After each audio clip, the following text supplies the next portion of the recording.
sound seems familiar," said the elderly cashier as she heard the tick-tick coming from the customer's bag.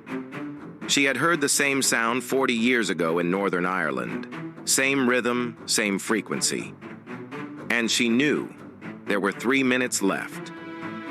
Welcome to Human Stories. Before we begin this powerful tale of hidden expertise and split-second decisions, tell me in the comments which city you're watching from today, and if you believe stories like this need to be heard, hit that subscribe button. These stories matter. Greenfield Supermarket sat in one of the town's quietest corners. With its wide aisles, bright neon lights, and the same soft music always playing, it was a typical neighborhood store. Saturday mornings were the busiest. Families came for weekend shopping, children ran around the candy aisle, and elderly customers carefully weighed their vegetables at the produce section. At Register 3 sat Margaret Thompson.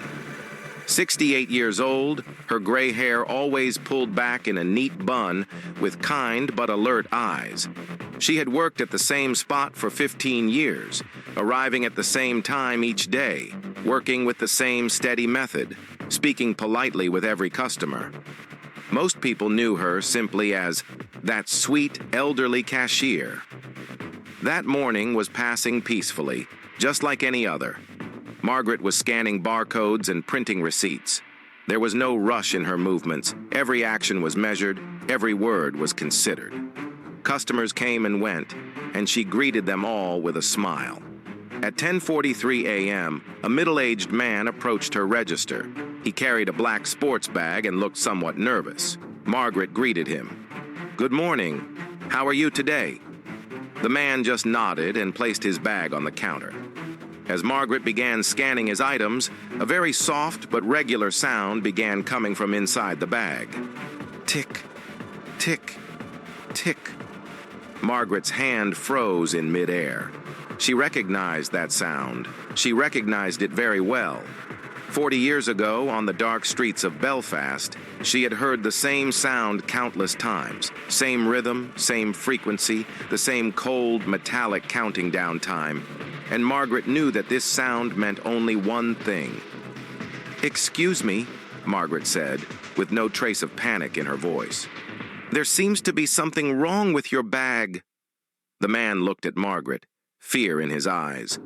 I noticed it too. I don't know what to do." Margaret took a calm breath. She looked around. Other cashiers were working. The store was full of customers. But panicking wouldn't help anyone. She had worked as a bomb disposal expert for 25 years. And now, once again, she needed that knowledge. "Put the bag down slowly," Margaret said in a low voice. "Very slowly, don't shake it." The man stood frozen. But I'm an expert," Margaret said simply. "Now listen to me." Margaret rose from her register, calculating every movement carefully. She was trying not to alarm other employees while getting manager Jennifer's attention. As Jennifer approached, Margaret began speaking quietly. "Jennifer, we need to quietly evacuate everyone. There's a bomb threat." Jennifer's face went white. "What? Margaret, you're joking, right? And you need to trust me. I was a bomb disposal expert with the Royal Engineers for 25 years. I know this sound." Until that moment, Margaret had never said anything about her past, simply deflecting with, "I came from England." But now, people's lives were at stake, and Margaret knew it was time to stop hiding her history.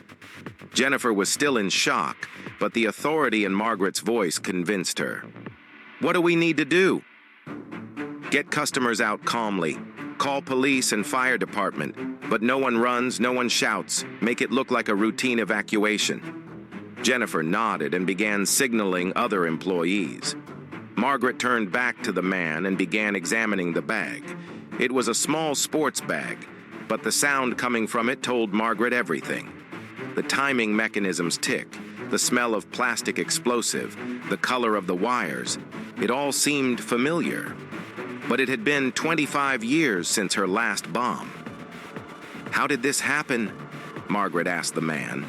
The man explained with a trembling voice, I bought this bag from a tech store. I buy old electronic devices, repair and refurbish them. But when I opened this bag at home, these things were inside. I got scared and ran, didn't know what to do. Margaret nodded. Someone had deliberately left this bag at that tech store. Maybe it would look like old electronic equipment, but it was actually an active bomb. She was counting internally. From the frequency of the sound, she estimated about 2 to 3 minutes remaining. She looked around. Customers were slowly being evacuated, but there were still too many people. "Jennifer," she called out, "speed up the evacuation." Then she turned to the man. "My name is Margaret Thompson. I was a member of the Royal Engineers bomb disposal team from 1978 to 2003. I worked in Belfast, Lebanon, Basra, and now I'm going to deal with this bomb." The man couldn't believe it. But you're a grocery store cashier?" Margaret smiled for the first time. "When I retired, I wanted a quiet life. Grocery store work seemed peaceful, but it looks like the past is following me." At that moment, the sound from the bag began to accelerate. Tick, tick, tick, tick. Margaret's heart raced. Time was running out. "Evacuate everyone!" she shouted to Jennifer. "Now!" Customers began running. Employees rushed toward the exits, but Margaret stayed in place, leaning over the bag. The knowledge from 25 years ago began coming back. Red wire, usually explosive, blue wire neutralizer, yellow wire timer. But this bomb looked different from the classic IRA bombs she had learned about. From the speed of the sound, she estimated maybe 60 to 90 seconds remaining. Her hands weren't shaking. Even after 25 years, muscle memory was still there. She opened the bag. Inside was a small clock, plastic explosive and colored wires. But the arrangement wasn't classic. This resembled a more modern design. "Margaret!" Jennifer called from the door. "Get out of there!" "No!" Margaret replied. "If this explodes, the entire block will be damaged. I have to stop it." She closed her eyes and took a deep breath. She remembered her first bomb in Belfast. Fear, trembling, but ultimately success. Then the bomb under the tank in Lebanon. Then the bomb in the schoolyard in Basra. Each time she had followed the same procedure. Stay calm, analyze, establish system, act. She looked inside the bag. This time she noticed the yellow wire really went to the timer, but the red wire was connected directly to the explosive. If she cut the red wire, the explosive would be disabled. But if she cut the wrong wire, the sound accelerated even more. Maybe 30 seconds left. Margaret pulled out a small utility knife from her pocket. She always carried it while working at the register. Steadying her hands, she approached the red wire. "Still got it after 25 years, she murmured. And she cut the wire. The sound stopped. The bomb was neutralized. Margaret slowly backed away from the bag, raising her hands. She closed her eyes and took a deep breath. She had done it. Once again. Jennifer's voice came from the door. "Margaret? Margaret, are you okay?" "I'm fine," Margaret replied. "Bomb is neutralized. Police can come in." Minutes later, the store was filled with police, fire department, and bomb disposal team. Margaret explained what she had done, described the bomb's structure. The young bomb disposal expert looked at Margaret with amazement. "You were really with the Royal Engineers?" he asked. "Yes," Margaret said simply. 25 years. "And now you're a grocery store cashier?" Margaret smiled. Retirement was peaceful. Past tense. That evening, local news ran Margaret's story. 68-year-old grocery store cashier turns out to be bomb disposal expert. But Margaret refused to give interviews. "I just did my job," she said. The next week, Margaret returned to work. When customers saw her, they bowed respectfully. Some wanted to thank her. But Margaret was still the same kind, calm cashier. One customer asked her, "Margaret, are you never afraid?" When disposing bombs. Margaret thought for a moment, then answered, "Fear is always there. But if fear doesn't stop you, then it becomes courage." "Why didn't you tell anyone about your past?" "Because the past should stay behind. What matters is what you do now." But that day, her past needed to return, and Margaret was ready. Manager Jennifer gave Margaret a special thank you plaque.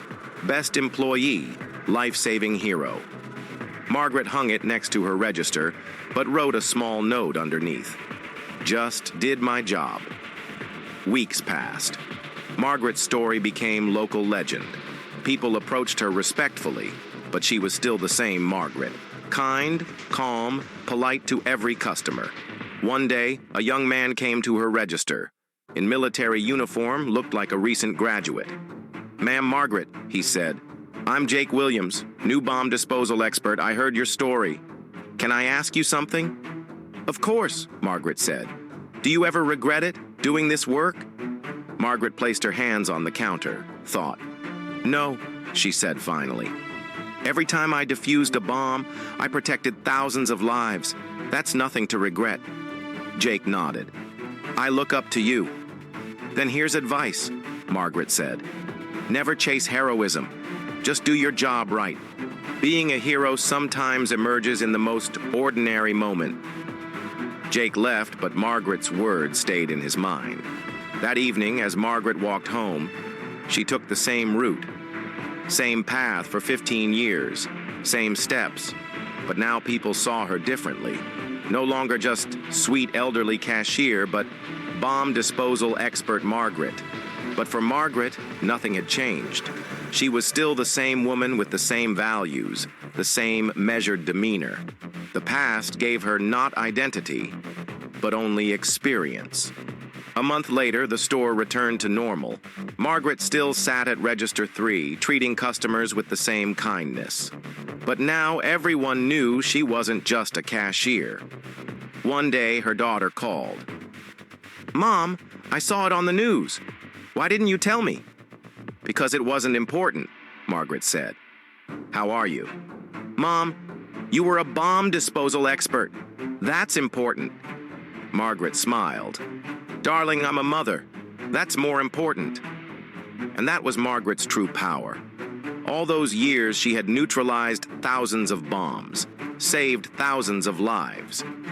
But her greatest achievement was carrying that knowledge and courage inside while living an ordinary life, ready to use it when needed.